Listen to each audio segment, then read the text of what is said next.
அண்ணா ஒரு நிமிஷம். சொல்லுப்பா. வண்டி விற்கணும். வண்டிக்கு எப்படிப்பா விற்கும்? அடைச்சிக்கிட்டா நம்மளுக்கு தான் விற்கும். அண்ணா வண்டியை வித்து கொடுண்ணா. நம்ம வண்டி தான். எவ்வளோ? ஒரு 15,000. 15,000 தானா? வண்டி நல்ல கண்டிஷனா இருக்கா?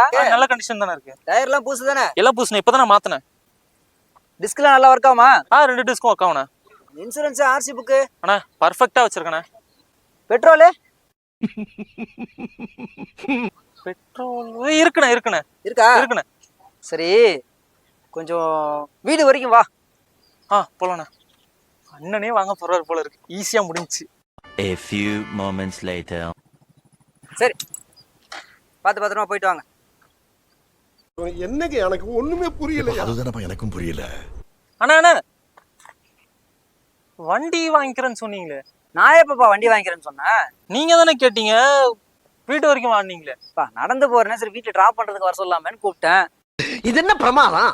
இது விட பெசலைட் ஒண்ணு இருக்கு. அப்புறம் எதுக்கு ஆர்சி புக் இருக்கா, வண்டி சரி இருக்கா, இன்சூரன்ஸ் இருக்கான்னு கேட்டீங்க? பின்ன நீ ஏதாவது திட்டு வண்டி எடுத்து வந்துட்டு போலீஸ்ட்ட மாட்டிக்கிட்டேன்னா நானும் இல்ல மாட்டுவேன்.